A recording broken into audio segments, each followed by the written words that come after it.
Thanks, Jeanette, for that introduction. I'm Kevin. This is my colleague Gemma. We are going to take you through what we think is really exciting, our community engagement work, so hope that the build-up lives up to the expectations. You'll have noticed Kevin is a prolific tweeter. You notice a lot of my tweets appearing here, which could be quite off-putting during the presentation, but luckily I can't see them. Great.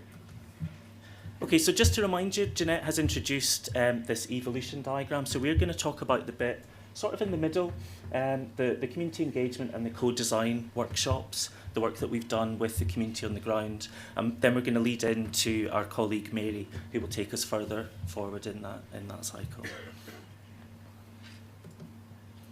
So, as a community engagement team, what were our aims? We really simply wanted to find out what's important to the communities, and there's 5 communities involved within Living It Up around Scotland, 5 very different communities. So what's important to them, to the people that live there, and to the people that engage with services there. Our particular aim is to encourage people to get involved, to join in, to co-design these services, to come along to really strange and bizarre events that we put on and encourage people to give their views. We hoped to be able to get some really strong service ideas, and Jeanette's introduced 4 of those so far that have come through, which has been great. We're also tasked with branding, rebranding, looking at branding for the Living It Up programme, and you've seen some of the new branding here that's just recently been launched with our birds on wires to give a sense of community and technology. We're heavily involved in prototyping the new services and working with people to refine those and really to ensure that they do remain within what people are looking for in the community, building on their assets, building on what works well, building on what people want. So far, and I'm really pleased to say that this slide is already out of date since we've been here, but we've engaged with around about 1,500 people across Scotland so far. And we've been doing a range of community pop-up events, and Gemma's going to run through those in a minute or two.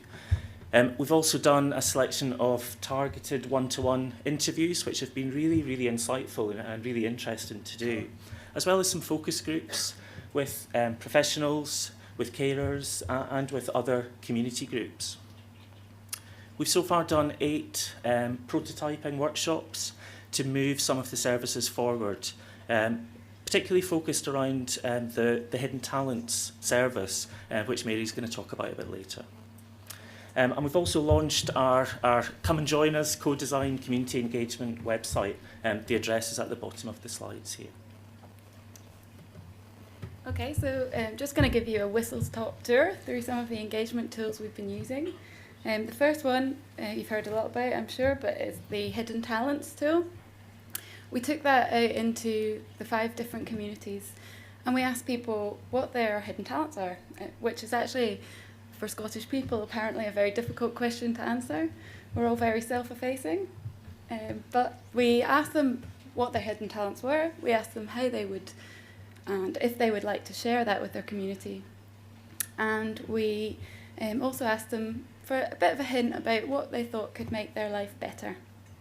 So it was a really successful tool, and we used some of the insights from that to inform the bid, which is the giving back theme, which we've taken through.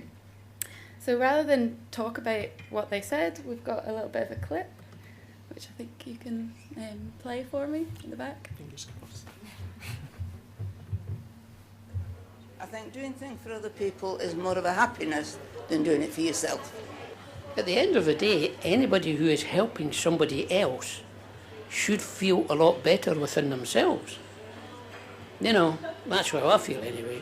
I think we're amazing as a country. You know, the UK is so generous. I mean, I don't think we think enough of ourselves. Okay, so with the success of the Hidden Talents engagement tool, we're using a similar approach, so going out into public spaces to be able to engage with people who maybe wouldn't come along to a co-design workshop, but by going into their supermarkets, their hospitals, we're actually able to have more conversations with people. And the two tools you'll see there, the first is the A Little Birdie Told Us tool, and we use that to ask people what they valued about their community, what organisations, what people they highlighted as being a valuable part of the community.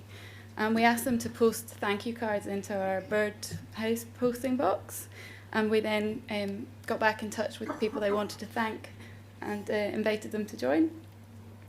The second, the right-hand image there is our new technology pop-up tool. So without asking people about technology, it emerged as a theme, and we wanted to explore that with people in the community, just asking them what technology had helped them to do, and to sort of ask them how they saw themselves using technology in the future. So all of the insights that we got from that, I think Kevin will address later in the presentation. And this is our newest tool, which we're using to gather insights to map valued local services in the same way as we use the A Little Birdie Told Us tool, but we're also using it for recruitment. So it's a bit of a challenge for participants. We're asking them to tell us what they know about their community, and also to tell us what their ideas might be for improving the community. And through those questions, we identify them as either a community champion, a community apprentice, or a community imagineer. And that's also, we're also then challenging them to sign up, get involved, and be part of our design team. So what are we getting from all of this? Yeah, I mean, it sounds like great fun, and we are having fun, and we're meeting some really amazing people. You've seen one or two of them there. We've got hours and hours of footage that we could show you. But really, we're using the information and using the things that people volunteer about themselves to help build personas and profiles about people, to help build the services, to plot out people's lives, really. And the image here is an image that we've got just from one of our one-to-one interviews. A woman called Anna. We've been able to plot out what her family life looks like, her personal life, her work life, her health life, and what's important to her. And we've got images like this for all the people that we've met. And, you know, there's lots of similarities, lots of differences. But they've been able to point us in the right direction for some of the services that we're prototyping. Similarly, we're able to plot different aspects of people's lives. So this is a similar diagram looking at Anna's use of technology. Where does she use it? Is it at home? Is it for personal use? Is it for work use? Is it for health use? And again, different people obviously have different pictures, but many overlaps. We've got some sound clips here. Again, fingers crossed that these are going to work. So the first one's on our pink bird. I think the problem is people knowing where to look and being able to get hold of that information. I do think the information is there, but it's people are not very good at connecting with the information. And that's part of the isolation bit too. Sure. And you hear me do my Elvis impression there in the middle. And listen out for it in the next clip too, which is on the orange birdie. That is a problem with older people, that's not just me.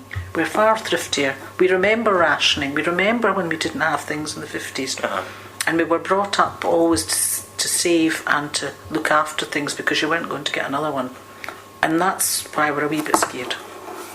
Because everybody says that at my age, they're scared of them.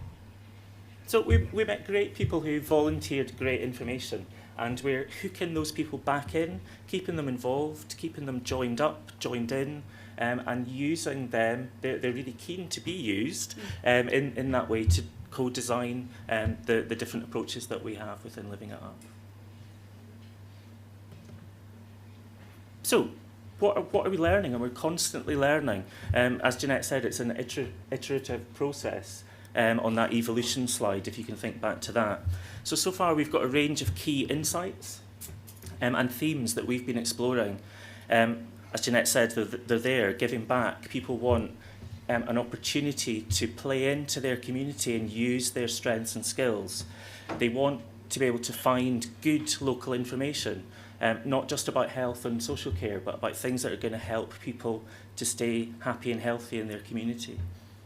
People want to know what's around and what part they can play in their community, and also how they can work across different generations. It's a really strong theme that we've come across so far, particularly in one of the areas in Falkirk, and we've got a colleague here today. People want to dance more for some reason, and young people want the old people to teach them how to dance better. As Gemma said, people have been volunteering information about technology, and we haven't pushed technology. People are really keen to find out how they can use it more and be involved. But also people have highlighted that all this is perhaps going to take a new way of working, a new way of thinking, and perhaps some new job roles within statutory and voluntary services too, to help people help each other. We've come up with some great ideas from the community that we've been able to exploit for services and products, and we'll continue to do that over the life of Living It Up. We're constantly mapping the assets in the 5 communities that we're working in and beyond, and continuing to work to build these personas which will influence the services, the website, our whole approach really to co-design in Living It Up. Okay, and so taking the themes that we uncover and the service ideas that we come up with through community engagement, we've then had themed workshops which have looked at developing those ideas into services. So just including some photos of some earlier workshops which we used to develop paper prototypes of possible websites and ways of engaging with the services. We also used workshops to develop the branding, and this slide just captures some of the words that the participants used when they were talking about Living It Up, which we think is actually bang on. This is a workshop we held last week, which was taking out some of the designers' ideas into the workshops and getting feedback. So the participants have scribbled all over the designs and changed them, and really it's been a great way of getting feedback to move that forward very quickly. One of the main things that we really want to highlight today, all this work has helped us to develop what we're calling the 7 service principles that really underpin all the work for Living It Up. And they've come from the community, and they're what the community want to see in every single part of Living It Up. We're just going to run through them really, really quickly, but hopefully you'll get a chance to read them in more detail later. So the first one, people want Living It Up to be welcoming. So we have pledged to co-design services which encourage people to become involved and help people get started using technology to explore possibilities and open up a world of things that could help. And we're not going to read the quotes, but they're sort of genuine quotes from the community that back up these principles. So the second principle is the community itself, and we will co-design services which relate to people's lifestyles, recognising where they live, how they live, who they live with, and also providing ideas, support and information to enhance health, lifestyles and well-being. It's a bit like a political manifesto, this, isn't it? But our third one is people want services to be innovative. So we'll co-design services with the future in mind, while at the same time recognising how people want to live today, without duplicating any existing services, products or ideas, but instead linking these more effectively and innovatively together. We will be person-centred. We'll co-design services that focus on empowerment of individuals and communities and don't label people or compartmentalise their lives. People also want services to be personalised, so we're going to co-design services based on the insights and feedback that we're receiving. From individuals, anyone really in someone's circle of care or their community who will benefit from those services, and allow people to build unique service packages that fit round their lives best. And confidence or trust.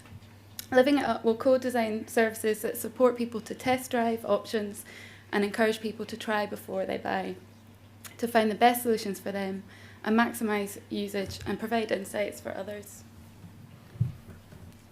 And our final service principle is to be adaptive. People want to co-design and co-produce supportive information products and services that build on individual and community assets, that adapt to users' changing needs and aspirations.